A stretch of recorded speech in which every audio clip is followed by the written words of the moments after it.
happens in the first year after those smoke-free policies, so that in public buildings and transport there's no more smoking. The first year, the number of presentations at emergency departments for heart attacks dropped by 50% in the first year. And then in the second year, they continue dropping. So, in spite of that, you started objecting to the liquid spray, right? But when smokers do it in spaces, we kind of go, if it's the social norm, we're a little bit embarrassed about objecting. And when tobacco control people try to put in policies that reinforce that, guess who objects the loudest? It's not really the smokers, it's the tobacco industry, and they try to interfere. So there's a first clue for storylines. All right. Let's see where we're going to go today. This is what you're really interested in, and that's where you're going to go after this workshop, because I know that Bob's going to take you through ideas and themes for generating stories, right? So I'm going to sort of steal a march a little bit on him, and in this one I'm going to try to get you thinking about that for tobacco in particular. So it'll be really, my main theme is what are the opportunities for you, what are the storylines, what are the themes. So this PowerPoint is all yours, as you can see, all right? In the PowerPoint it goes through the history of tobacco. It's been around for more than 500 years, so we've got a bit used to the idea of tobacco being around. So it's kind of a social norm. It's a bit difficult to stamp it out because we've had it around so long. We also look at the tobacco industry. There's a bit about tobacco control. We know a lot about what works. And the World Health Organization has got an international treaty, the only health treaty out of the UN treaties, called the Framework Convention on Tobacco Control. I know that people like the internet and the web, but as a teacher, one of the things that I've learned is I've got my students listening to me when I've got eye contact, when they're on me, and if people are doing this, then they're not really with me. So I'd like eyes on me. You can browse later or at lunchtime. Okay. So we've got we've got all these things, and we've got health impact. There's a lot of resources for you in this PowerPoint that I don't need to walk you through, but you can. We'll have a look at what we already know, because you haven't arrived in this workshop without already knowing some things about tobacco. It might be that you enjoy it, for example, if you're a smoker, and given the amount of publicity there is in advertising, and given how addictive nicotine is, it would be amazing if there wasn't somebody in here who is or has been a smoker. I'll talk a little bit about e-learning modules. Some of you may have had an opportunity to look at the online learning modules, or you might have been too busy. But they're there anyway as a resource for you, and I'll just allude to what's in those. But again, I'm not going to browse through them because it's not possible in 90 minutes. This is the main business. What's the story opportunities and the storylines and themes? Okay. So the e-learning modules, just to remind you, I think you've already had an email about this, but there's the website. You fill in an account form with your details. You get an automatic email. You log in using a username and password. That's the hardest bit of the work. It's a very fussy login form, and you've got to get it right. I know, having done it myself. Yeah, I'm sorry about that. I can't do anything about that. But persevere, because then it's really worth it. There's a lot of resources. Then you have to select a course. The one you want is called Article 5.3, it refers to a bit of the Framework Convention. It's an article that's called Dealing with Tobacco Industry Interference. This was actually designed to support a training course for people about stopping the tobacco industry interfering with policy. We piloted it in India a few months ago, and I was explaining to Linda that we had a fantastic training workshop with 8 different states in India participating. And what was really good was we had a media strategy running alongside the training workshop. And because there were a lot of tobacco experts there, it was a great opportunity for journalists to interview these folks who are running the workshop. And also there were a lot of policymakers there from the different states in India, and that generated a lot of interest. TV stories, radio, a lot of press. And the coordinator of that strategy was sitting right here where you are, just a couple of years ago when we ran this workshop in Germany. So one of you actually generated that fantastic media strategy, huge amount of work. So there's the first idea. It's not just about stories that you can generate. You might piggyback on something else, and there's your talent waiting right there for you to grab. So piggyback on some of the training, not just tobacco, but TB also and asthma. So when you finally succeed, having passed through all of the various difficulties to get into that online session, you've got module 1, how tobacco kills, because it does, and not just smoking it actively, but that spray stuff that you just had, that kills as well, and that's something that we sometimes are surprised by. In some countries, people are actually surprised that tobacco kills. So the level of knowledge varies a lot. Countries with a lot of public education, 99% of people know this already. You'd be surprised, though, in some countries, that's new information. Oh, I didn't know that. And there's this natural tobacco, organic tobacco. Surely that couldn't be bad for me. And if you look back in the 30s and 40s, we used to actually have doctors advertising cigarettes. That picture's changed a lot. Not just active smoking, secondhand smoking kills. So there's a lot of information there. Module 2 tells you about that framework convention, a UN framework convention. We've got other framework conventions like the one on climate control. This is the only one on health, the Framework Convention on Tobacco Control. It means that if countries sign up to it, it's legally binding. There's about 130 countries signed up, and the Framework Convention basically wraps up the strategies that work in controlling tobacco. They're the strategies that make the tobacco industry scream the loudest and interfere the most by bribing public officials, by manipulating the media, by funding shonky science to contradict what we know. We've got one specifically about the industry and what they do, and we've got one about Module 4. One of the articles of the treaty talks about conflict of interest. It says there's an irreconcilable conflict of interest between the interests of the tobacco industry and public health. Now that can be tricky in countries where the tobacco industry is owned by the government, like in China, right? But the advice is you still treat the tobacco industry the same as any other industry, even if it's owned by the government. So you still apply the principles here. Now there's a conflict of interest between the interests of tobacco industry and public health, and we should be putting public health first as the argument. So this is where we are. What are the story opportunities? What do we already know? Okay.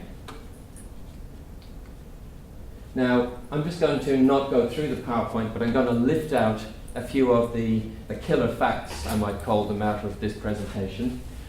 It's about 100 slides. I'm only going to pick out a few. And I'm probably going to reinforce information that you already know. Am I speaking too quickly or okay? Okay, I have a habit of speaking too quickly. Don't hesitate to slow me down if I get carried away and too excited.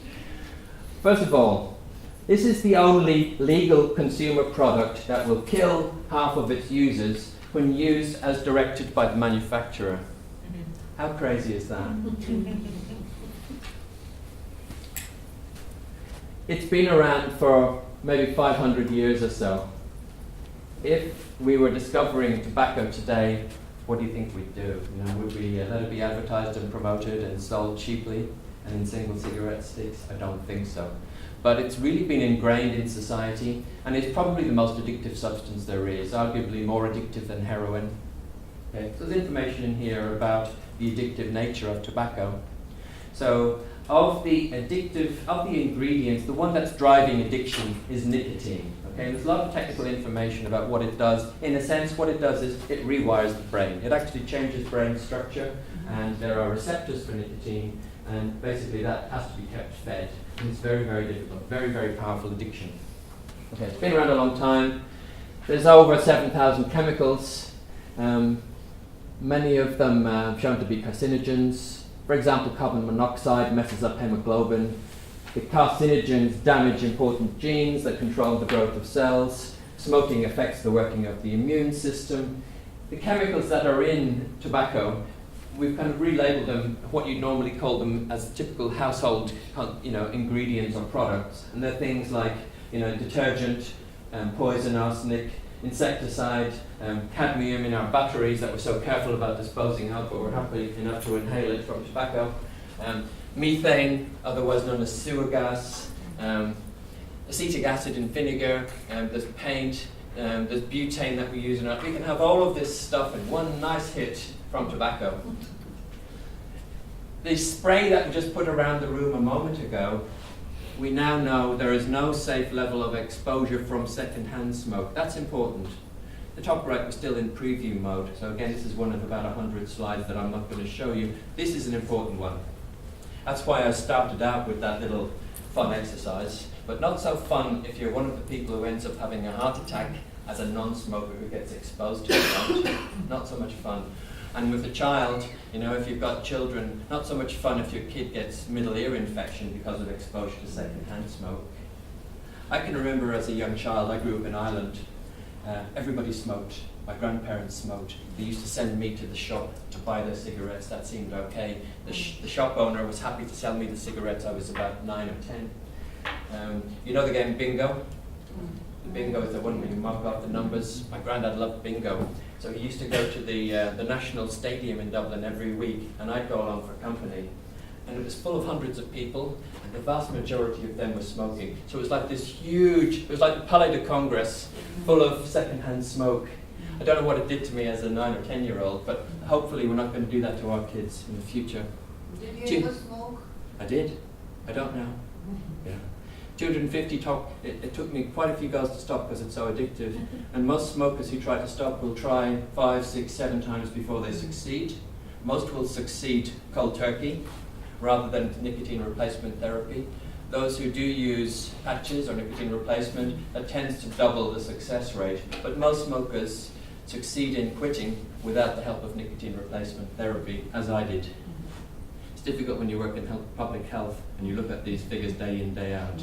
Right? But when I was a 20-something-year-old, it seemed the cool thing to do. There was advertising everywhere. It was very affordable. My friends did it. It's what you did. So by the time I decided this was stupid, I was addicted. Okay. Thousands of chemicals, 250 of them non-carcinogens. This is not active smoking. This is the other smoke. You're a non-smoker. You're involuntary. You're inhaling this stuff. Very, very important public policy. Okay? And as journalists, you'll see this is the one that there's a lot of fighting about.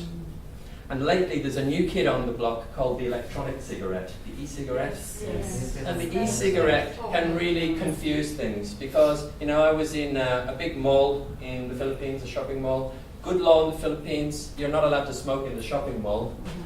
But the industry-owned booth that sells e-cigarettes is very prominent. In fact, there's more than 2 or 3 of them. And there's somebody sort of there very prominently using the e-cigarette, and there's a lot of vapor from the e-cigarette. So it starts to become, is this a smoke-free mall or is it not? So you can see how you've worked hard to put your smoke-free law in place. And now, oh, maybe we're not so sure about this. Maybe smoking is allowed, it muddies the waters a little bit, right? And maybe it's attractive to kids because it comes in chocolate flavor, vanilla, pie. You could see hundreds and hundreds of flavors, really, they're extraordinary. And maybe that's a pathway. And maybe it's not e-cigarettes they'll end up with, but they'll migrate to real cigarettes. This is my hypothesis that this is what we call a Trojan horse, you know, the story of the Trojan horse.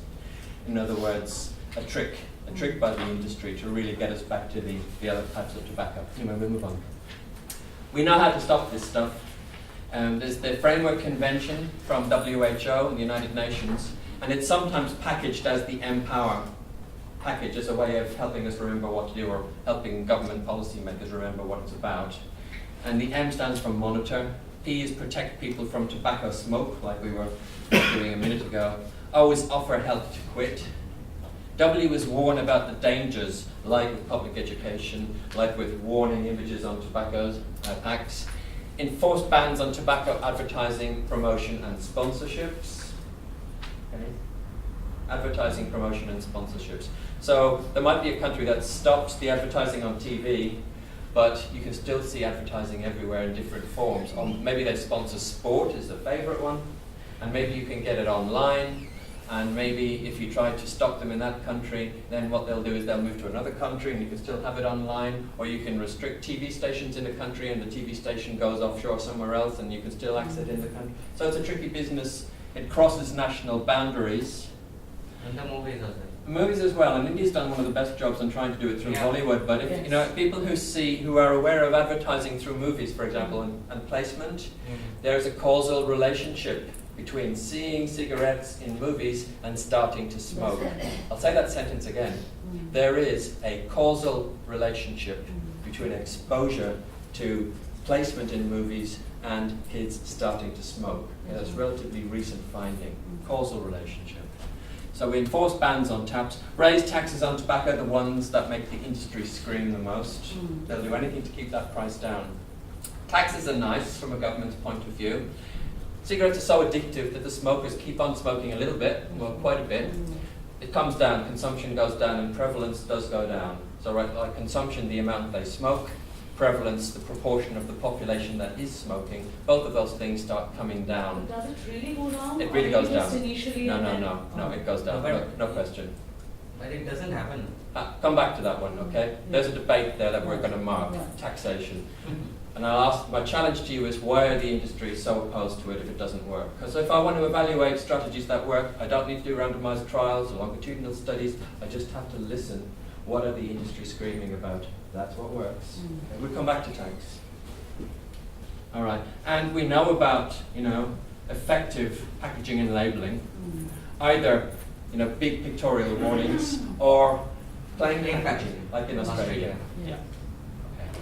So another killer fact, 5.4 million deaths every year, 170 million deaths by 2030, with the vast majority in low and middle income countries.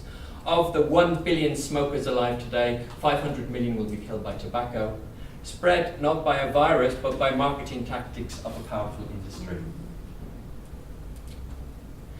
And this is the one of the tactics that the industry uses. They do a lot of things. They will actually intimidate and harass people. They'll threaten lawsuits. They'll try to reinvent their image, corporate social responsibility. We're here to help. Let us commit. There's been a disaster. Let us contribute. Okay? Strictly for the government. Do they take the money that they need, or are they getting enough money elsewhere? Or do they take money that's actually got Philip Morris branding attached to it, so that the leaders of Philip Morris can have their nice photograph taken in the picture? And the tobacco industry continues to seem to be a good corporate, social, responsible, entity, when in fact what it's doing is what we saw a minute ago. It's killing people. All right. They try to keep the products affordable. They will do everything to stop you raising the prices. Sometimes we increase the taxes, but the actual price to the consumer might not go up. In China, for example, they actually increased the tax, but it was offset by other measures, which meant the end price didn't change that much. So what you actually have to do is to make sure you get your taxation policy fine-tuned so that the actual price of the cigarettes goes up and keeps pace with inflation. They will lobby and they will try to influence legislation so that a national tobacco strategy actually has trapdoors in it, backdoors, weaknesses that allow them later to come back and get away with literally murder. TAPS, what's that stand for? Tobacco Advertising Promotions and Sponsorships. Although I've said it's something that we try to do, the industry will actually use it as what I call an interference measure, because they'll try to make sure that they'll test it. They'll actually go ahead and do the sponsorship and see if anybody stops them. If they get away with it for a while, that's good. If they get away with it permanently, yahoo, they got away with it. Okay? They will try all of these, they will push you, they will see if there's any response from the government. So they use advertising, promotions and sponsorships actually as an interference to undermine, to test, to threaten the law, to see if anybody cares about it. Do they get sued? Does anything happen? Maybe, maybe not. They'll undermine the science because what they'll do is they'll fund their own scientists. And they will come up with findings that say, well, this isn't really certain, and we've reviewed these other studies, and we're not quite sure because if there's this and there's that. So you have other competing studies in the literature that cast some doubt on what actually is a very robust one. So you won't always see at the end of the article where you usually have to declare a conflict of interest. You won't see those declared conflicts of interest from these folks who are funded by the industry. Manipulate the media. They've got a very powerful war chest of money, and they've got the capacity to really employ a lot of people. Somebody told me about, just from an example from science, a PhD student that was taken by the industry rather than public health. when you get 3 times the salary, in a way you can't blame them from going to industry. And that's really what it was, double or treble the salary. So they'll pinch really good scientists, and they will really try to manipulate the media as well to make themselves look more socially acceptable, as if people are really saying, well, you know, it's a matter of choice. This stuff about, you know, complaining about that second-hand smoke, you know, it's more a matter of courtesy, really. I was on holiday a couple of weeks ago, and there were 4 of us who were divers on this vessel. So you're locked on this boat for a whole week. Only 4 of us, 4 people, we were the only 4 non-smokers on the vessel. And the fellow said, I said, you know, you need to do something about smoking. I don't want to be inhaling these carcinogens all week. And he tried to deal with it. He said, look, you know, could you guys think about just doing the, you know, the non-smokers a favour and maybe, you know, smoking. So it's like doing us a favour, whereas actually it's our right. It's our right to breathe clean air. We shouldn't have this stuff imposed on us. They tried to create the illusion of support. Society likes us because, you know, we donate lots of funds, we support when there's disasters, we create a lot of employment, we contribute a lot in terms of taxes to the government. You know, we're good guys, and we're legal. You know, we're not an illegal industry. What are you talking about to us? And they'll really push these storylines. And of course, it's true, they are a legal industry, but there are laws that apply to that industry that we try to put in place through the Framework Convention, and those laws get broken, frankly. And the question mark means there is other stuff that the industry are up to that we don't even know about. Okay? So manipulate media is one for you. Be very judicious about the nature of the stories you might write and the sort of spiel that you might be offered by the PR people from the tobacco industries. You know, use this and think, you know, is this correct? What's the other side? What's the public interest here? All right, so you know quite a lot already, even before that last little reminder. Now it's your turn to do some thinking. In a moment, I'm going to get you to work in 2s or 3s. I want you to think about what facts you already know quite quickly. So we're only going to do this for 3 to 5 minutes. So you're going over very quickly. What do we know? What do we know? Oh, yeah, there's this. One of you might jot down some notes quickly. I'm going to take feedback from you very quickly, just as a little mental refresher exercise, just for a few minutes.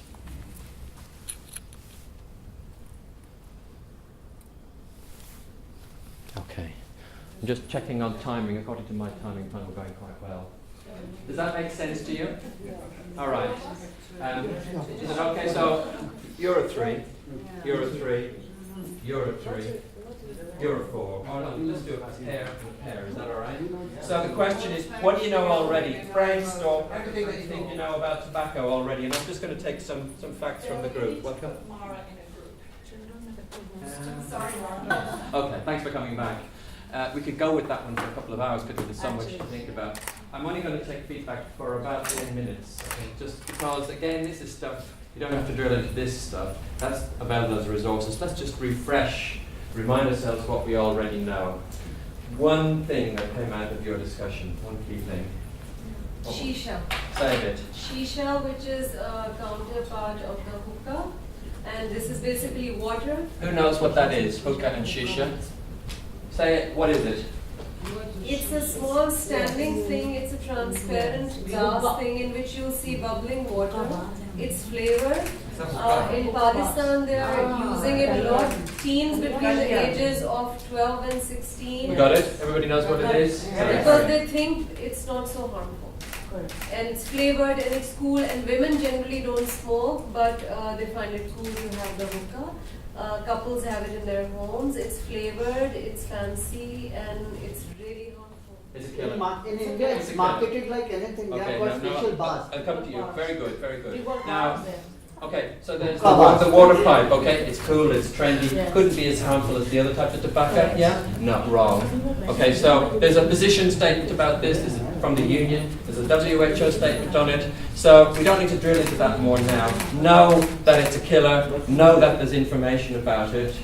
There's the start of a story in some countries already, jumping ahead of ourselves. A lovely example. One thing from this pair. What we discussed is trying to find out whether marijuana is as dangerous as tobacco. Okay, and what did you decide? Excuse me, everybody, I'm just going to ask that we have one person talking at a time. I'm honestly trying to hear from the back and I can't make out the words because so many comments. Thanks, Linda. It's respect to your colleagues to give them your full attention. So the question is about marijuana versus tobacco. And what was your thinking? Our thinking was that tobacco is more dangerous, but then we want to get from you whether marijuana has the same effect. It has different effects. It has psychoactive effects. And depending on what form of marijuana, it could be grass, it could be resin, it could be something else. Very often it's used with tobacco. Okay? You could have a look at what's the prevalence of marijuana use in your country or countries. You could have a look at what's the strength of the marijuana. More recently, there's very, very powerful forms. There's pretty clear evidence about the impact of marijuana in terms of mental health in particular. Also in terms of other things like if you're in control of a vehicle, not so good. So I'm not saying marijuana is a good thing, but I'm probably saying that in terms of addictiveness, if it's smoked with tobacco, it's the tobacco I'd really be worrying about. But more and more the evidence is saying, you know, there's a real problem with marijuana, isn't there? For a start, for smoking it in terms of lung cancer, it's a no-no. So it's a slight tangent. It's an interesting question. It's not good either. In terms of the big picture of public health, tobacco's the killer. Okay, marijuana's not so good. We could talk some more about it, but neither are good. But tobacco's really the global killer that we're going to worry about. That's the one that's going to kill the billions of people. Marijuana is not going to do us much good. It's not going to do young people much good either. But probably if they smoke tobacco with their marijuana, that may end up doing them more harm. An interesting conundrum. Will you agree? Tell us a little bit. Tell us one important theme from your discussion. There are new marketing skills Yes. Can everybody hear? No. Speak up, please. New marketing skills of the tobacco industry, we should be warned of. Like in China, there are tobaccos which have herbal flavor and What flavor? herbal flavor. Herbal. Yeah, they said that that tobacco to be curable, like something you just smoke some medicine. It can good to your health. Wait, did you get that? Is there a question? Herbal. Is there a question? Yeah. So we were. No. I'm just asking because there was discussion going on. I didn't understand what is herbal Herbal. flavor. Okay. Is it okay?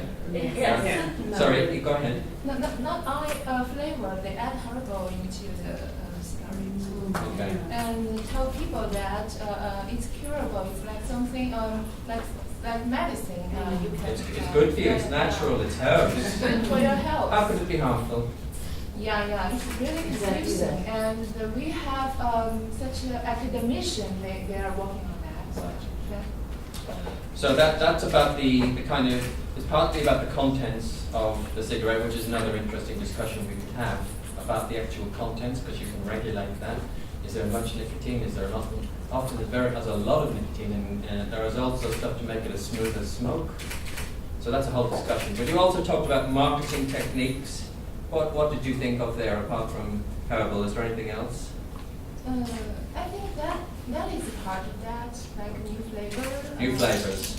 And in the marketing technique, we are also discussing about the youth, how they are actually targeting, the age between the 13 years to 19 years to woo and get into it, because these are only the expected consumers who will become the regular consumer for them. Correct. Because if all these people are dying from tobacco-related diseases, which they are, which they will, how are you going to keep the profits going if you don't recruit the next generation? That is totally the name of the game.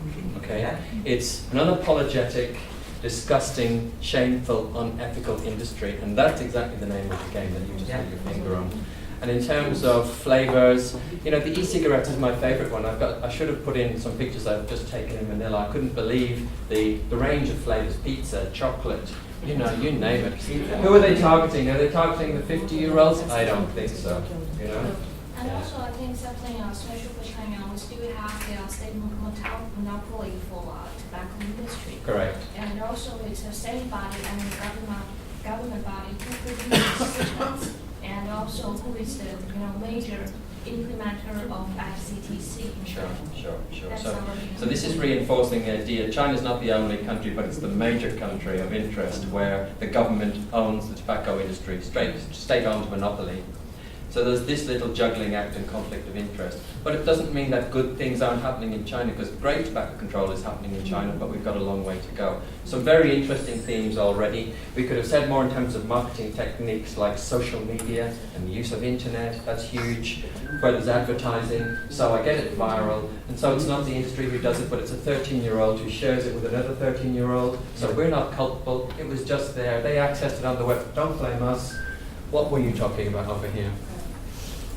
We're talking about the restrictions, the attempt to restrict the tobacco use in our countries, because we are from China and from Russia, and we are, of course, we're different countries, but we have very common problem of we have a lot of people who smoke in our countries, and what we see that there is attempt to restrict the tobacco use in the country, like putting the signatures on the cigarette packs, and now the new thing for us that now we have pictures with different.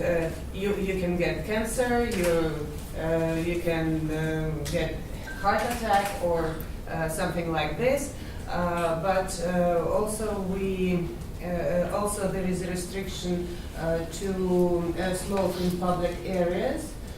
Maybe you know that Aeroflot for a long time was one of the companies, Russian company, where it was allowed to smoke in the airplane, but now they have forbidden it. And what is the effect of this? Still, people smoke. We understood that either in Russia or in China, there is an attempt to restrict, but people smoke and don't pay any attention to these attempts.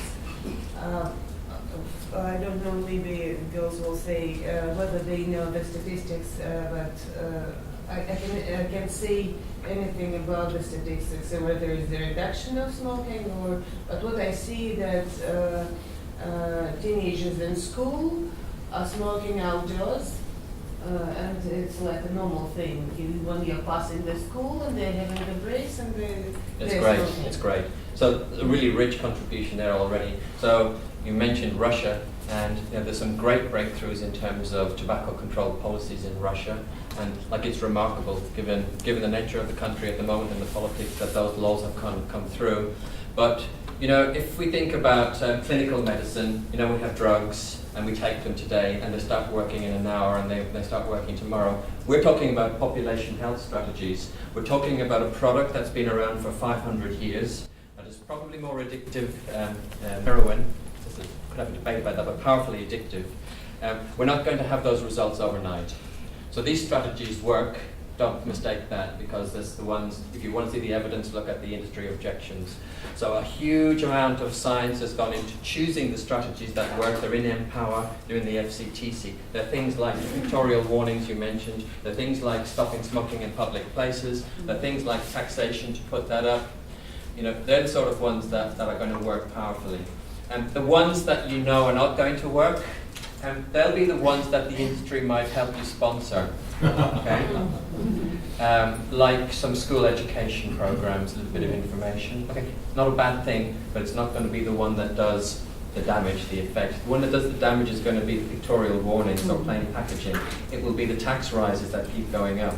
It will be strictly enforced no smoking in public places. It will be the things that denormalize smoking. There was a lovely quote from somebody from the industry talking about e-cigarettes. And he said, well, it's about renormalizing. Okay? So that's basically trying to unravel the strategies. The strategies work. We've got tons of evidence to show that they work, but they take time. And the reductions might seem small. I regard a good reduction in smoking prevalence, 1% per year, is pretty good going. You might get more depending upon what you implement.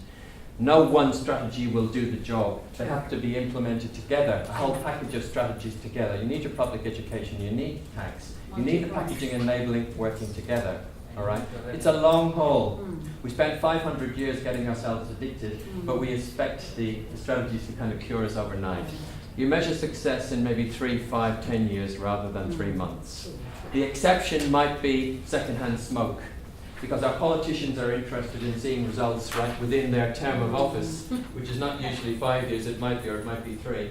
But if you do a second-hand smoke policy, then in 1 year you'll see those heart attack rates come down at the emergency department. So that's a real winner.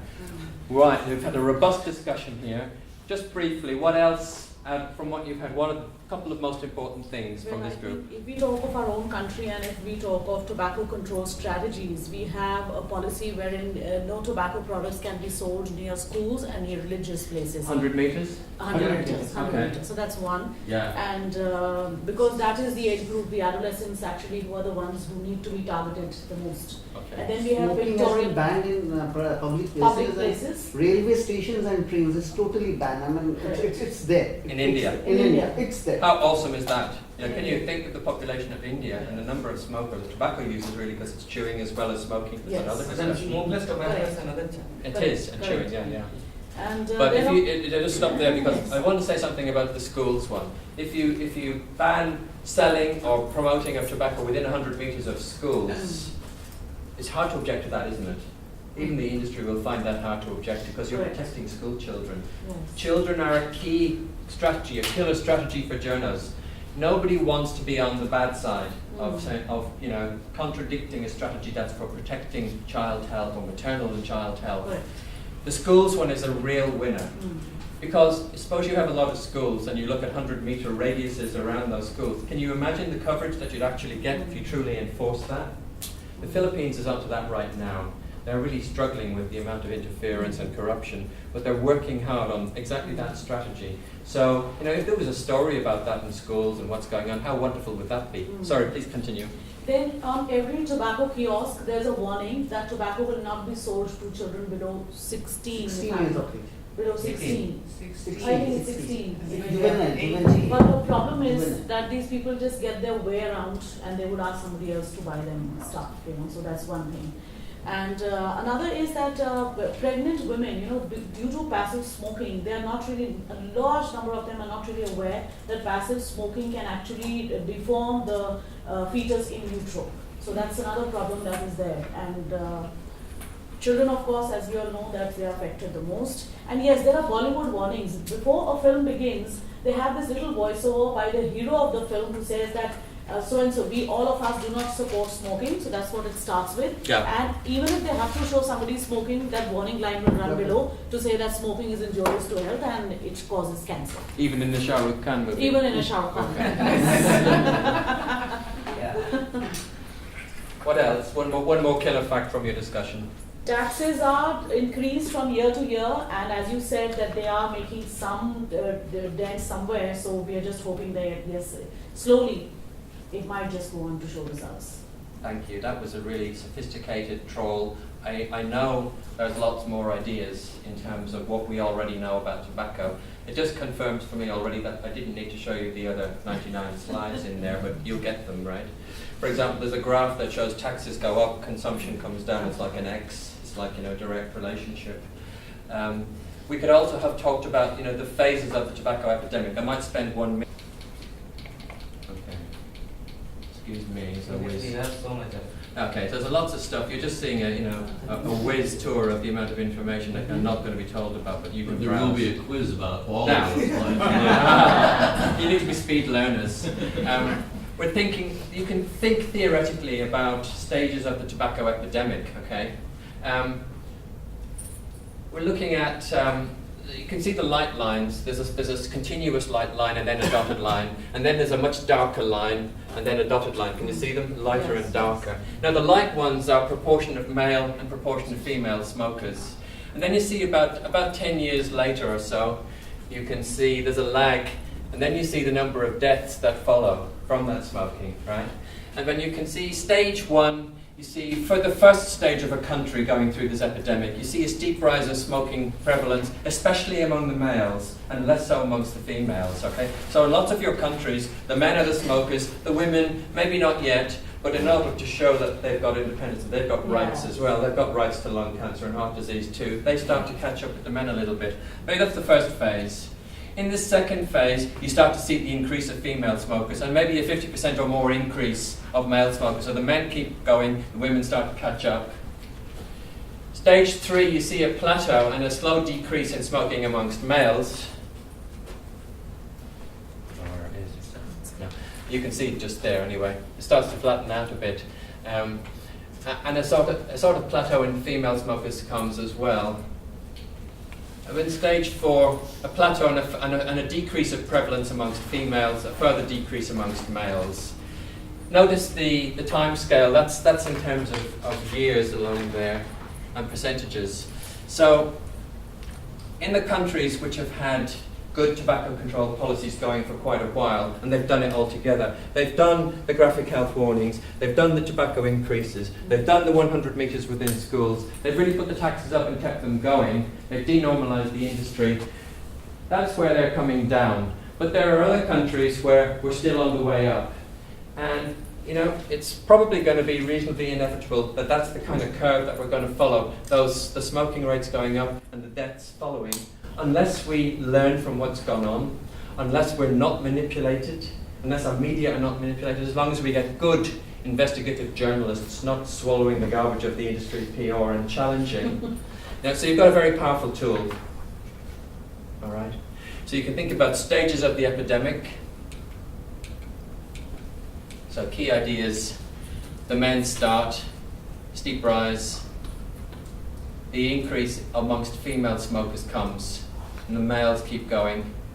There's a plateau and a slow decrease amongst males, a plateau in the females, and then gradually a plateau. But notice that even when some of the smoking comes down, because there's a long period before you start to see the deaths, especially from lung cancer, it's quite a long incubation period, those deaths keep going for a while, even though the smoking rates may have come down. Right, I had to do a little detour on that one because I know you've got a quiz question on it. That's the reason I went there. Let me get back to where I was. So the most important bit. This is where you really need to tune your brains in, because this is about what you're here for, these stories and themes. What might our initial thoughts be now about storylines? You know a whole lot about tobacco. What's the stories that are going to be good? I wonder. Here's some thoughts. I know you know them already. Let me just prime you, and I know I'm repeating stuff that you already know, but there may be one that you add. The health effects, okay? In some countries, health effects is new and news. It won't be in Australia, it won't be in North America, it won't be in some parts of Europe. Other countries, I didn't know that. I didn't know that herbal cigarettes were harmful as well. I didn't know that shisha was actually harmful. I thought it was actually okay. I thought that organic cigarettes were a bit more healthy. I thought that low tar was better. Is it? But what about cigars? I heard that Churchill used to live for a long time because he smoked no cigarettes. Well, my granddad used to inhale that second-hand smoke and he lived till 93, but that's not what the population data say, and that's not what they say about cigars either. Okay. So that's not hard to figure out. A couple of clicks on the internet will tell you the answer to those questions. But you may see lots of stories. You could see industry spokespersons talking about choice and the enjoyment and health effects of cigarettes, cigars, rolled tobacco, hookah pipes, natural tobacco, herbal tobacco. Okay, bidi. Then you bidi, and we'll come back to another one on bidi. It's interesting. So it could be, believe it or not, is the theme. New statistics, smoking statistics, addiction, deaths, young children smoking, how does it start? Well, there's these flavors, children as young as, all newsworthy, all very much in the public interest. New, who can resist it? A new law, a new program, some new research findings. There's one thing that tobacco causes, statistics. It's got more research than almost any other public health issue that you're going to come across, so there's a wealth of information. A new quick method, the new e-cigarette, a new position statement from the union this week on e-cigarettes, okay? If it's not available to you, then you can come and bug me for it, Okay, so I have the latest version of it, but we've just spent a bit of time on a position statement on electronic cigarettes. David versus Goliath. Do you know the story of David and Goliath? Little David and big Goliath. Yes. Little David has got some very clever strategies. He hasn't got the billions of dollars of the tobacco industry, so he's a tobacco advocate, or she's a tobacco advocate more likely.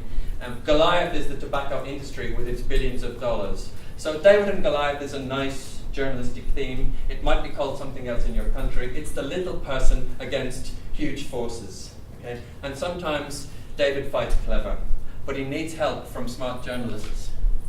Plain packaging, that's a beauty. Will it come to our country? What do the tobacco control experts say? What does the industry say? Okay, huge story there. Some of the people who've been involved in plain packaging are at this conference. If you wanted to tap them, you could. I could certainly help you identify who they are. Smoke-free policies. The effects of that spray that went around the room, the impact of it in other countries, what the experts say, what the industry says. Okay? It'll put our restaurants out of business. No, the evidence shows the opposite. You know, profits will go down. They might drop a tiny bit and then they recover, and then the non-smokers and their families actually give their patronage and profits go up. You won't hear that as the evidence from the tobacco industry. It's the same spiel in every country, and so what we tend to have to do is to demonstrate in the country, like we are in the Philippines, no, it's true here as well. Look, here's an econometric study that shows the profits didn't go down. The sin tax, a tobacco tax or an alcohol tax. What the health experts say, the industry, what did the smokers and non-smokers? Have your say, write to my column, tweet me, come on Facebook, blah, blah, blah, blah. Okay? In the Philippines, I'll give that as an example, universal healthcare, not yet in India, but maybe thinking about it. Philippines, universal healthcare, in the last 12 months, a new big tax on tobacco and alcohol, which is largely funding sin tax. Star Wars going on in terms of industry trying to attack and undermine. More bribery of more officials more often. Unbelievable. You know? And for smoke-free policies, I've seen letters to the DOH, the Department of Health, signed by 30 congressmen, all paid, you bet, big time by the tobacco industry. So there's huge stories in terms of corruption, in terms of lack of transparency, in terms of what are these officials elected to do, what are they actually doing, what's the backstory here.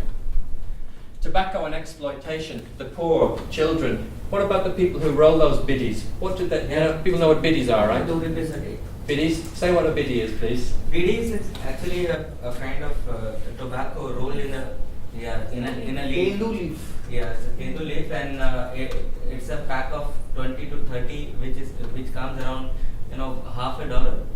I think less than that. There's some paisa, it's not more than that. So very cheap cigarette. It's very a raw tobacco. Very it's a very cheap. raw tobacco. Very Just rolled in the Tenu leaf. It's a small leaf. A lot of the low-income group And, people are into it. You get it in Statistically, it is one of the harmful, one of the, you know, the prevalence is very high in all the rural area of the India because they can't afford cigarette. Is it They making are, you know, sense? Do you understand what it's saying? They are smoking. So this is hand rolled, sort of this raw type of And tobacco. unfortunate part is the person who is rolling it hardly gets 10 rupees or 15 rupees a day. That's not all they don't get. And they are subjected to the cancer, right. carcinogens. And they can absorb it through their skin Yes, as well as yes. everything else. And while these children are rolling biddies for however many cents, guess what they're not doing? They're not going to school. Exactly. And they're logged into virtually slavery. True. Wow, is that a story or what? Okay. There's another spice on this particular story that it is actually comes into the small and medium industry. So the government is actually supporting you to the, you know, do this particular work, and lot of political will also, because until or unless they are literate or illiterate, they will definitely vote for the politician. Otherwise, they will actually move on to some other country. Huge stories. Yeah. Huge stories. So, you know, exploitation of the poor and of children. Okay, it's the poor who kind of suffer. It's the poor who are really exploited in this story. Will the president quit? Not his office, but if he's a smoker or she's a smoker, will they actually quit? That's a wonderful story, you know. We'll try and help them. Have pity on them. Don't attack him for smoking. At least he's making good policy decisions. But we're so worried about his health. We do hope he'll stop, you know. And it can run, and it can run, and it can run. E-cigarettes, that's a U-Butte. I know I put it over here, but I'll put it here again. Very sexy story, you know, a lot of interest. I use the word sexy deliberately because that's what the industry will use to try to tell you how interesting it is, you know, very image, as well as the flavours of it for children. So again, it's over to you. I'm just putting the questions up. in a moment. So what's your role here? What's your role and responsibility as a journalist regarding the tobacco issue? What are the questions your public would like to see addressed or might need to see addressed and they might not even realise it yet? What issues are in the public interest that people should read, see, hear about, write to you about? Now in some countries you might have freedom of information and that makes your life easier. In other countries it's less free, you might have to dig. You might have to dig carefully in some instances because, frankly, you know, it's a risky occupation at times in some countries. All right, so I'm putting to you the other side of the tobacco industry's manipulation of the media is powerful, ethical, good investigative journalism has a powerful role to play here, a powerful role. When I first started working in public health, I had a boss at the Health Education Authority in London called Donald Reid. And Donald hammered into me, you know, unearned media is our most effective and cost-effective weapon in public health, he used to say. And there's a lot of, you know, evidence that would support the power. So you really are powerful public health practitioners, whether you realise it or not, or potentially. We're going to do some work for a few minutes. We'll give you longer than 3 to 5 minutes. You can have 10 minutes because that might help, especially going into the next session. I want you to really drill into what are going to be the storylines and themes. I'm thinking groups of 4 maybe, or maybe the groups that you're already in. Maybe you'll group together, you can stay as a 3, you're a 3, you're a 4. Is that all right? Yeah. Or is there going to be another grouping that makes more sense to you? Do you want to, is there anybody who prefers to move? The India group want to work together, or is it all right where you are? You're fine? All right, we'll stay as we are. So 1 group, 2nd group, 3rd group, 4th group. You're going to work for about 10 minutes. One of you, even though I said you weren't going to take notes, I fibbed. That's a little lie. One of you is going to take some quick notes, just the headline ideas. And at the end of this discussion, I'm going to take some feedback from you, but you're actually going to give your 1, maybe 2 pages of notes to the back of the room. Linda's put her hand up. Because we're gonna try to get those, we're gonna try to type them as we go. We're also gonna try to capture them so that you've got a bit of a reminder about what the ideas were. I can see you're brimming already over with the ideas. I should shut up and let you get on with it. But we're gonna work for about 10 minutes. Try to make sure that everybody in the group is contributing. So if one of your colleagues is being a bit quiet, give them a nudge. And can I give you another suggestion? Yeah. How easy is it to talk when you're sitting in a long line like this?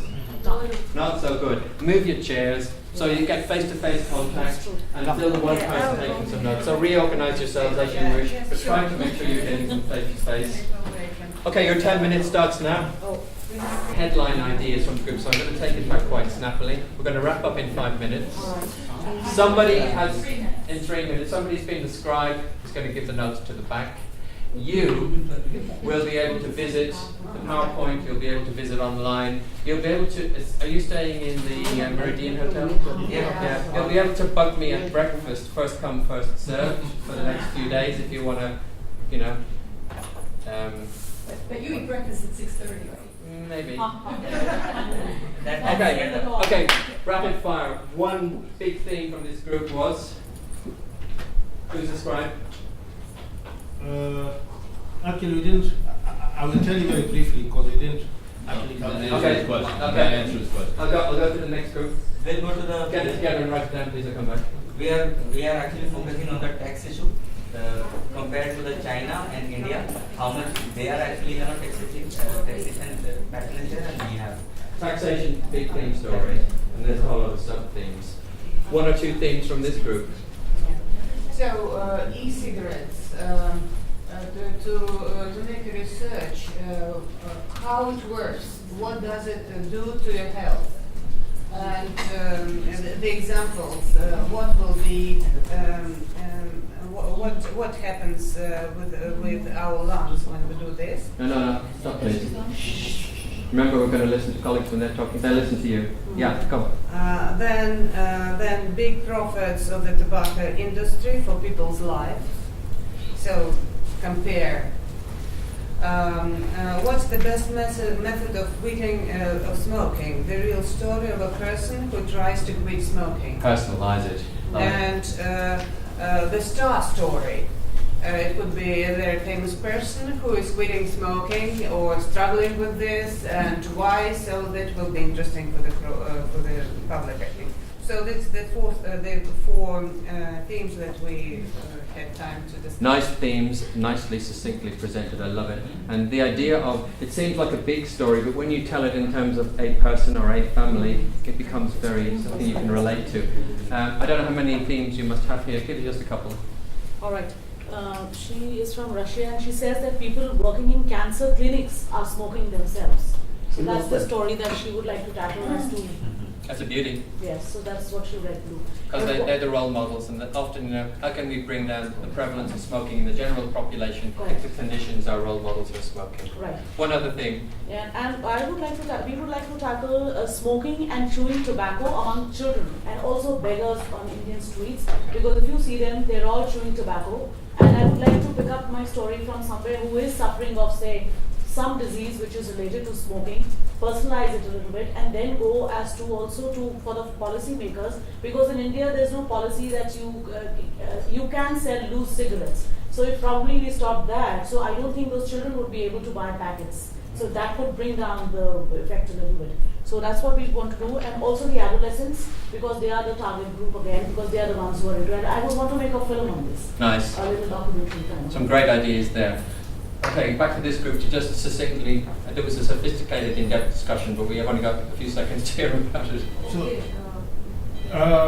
we were considering the dilemma of tobacco farmers, because the way tobacco growing is structured all over Eastern and Southern Africa, it's more profitable than growing fruit crops. So how do you persuade those farmers to assume an alternative approach and to have an alternative crop? What do you replace it with? Are there global examples of people who used to make money growing tobacco who are now growing something else? What could we learn from those people? That's a beautiful story, because in countries where you're actually starting to be effective, what you'll find is a real example. Busloads of tobacco growing farmers brought outside the Houses of Parliament or Congress, complaining with placards. How do they get so organised to be there in such numbers, do you wonder? Don't have to wonder too hard. But I'm just saying, that's absolutely what you can expect. So this is a core theme that you can expect, and it's a good story. I'm out of time. You've been brilliant participants. I'll come back in 1 second. There's unfinished business. I'll put my email with Secretariat, so you can bug me this week. If there's any follow-up questions, I've been doing this particular session for about 4 years. Experience shows if you're going to get any advice from me, it'll be in the next few days while you're still here, so use me if you want to. You can write it down. It's Bellew, B-E-L-L-E-W, at fastmail.fm. If you can do 6:30 breakfast, so can I. Taxes work. They bring down consumption. They bring down prevalence. If you want to follow up with me, but it's not a difficult thing to prove. There's a ton of evidence on that. I better stop because it's time to go on to Bob's session. But it's been a real pleasure, as always, to working with you. I hope you're inspired.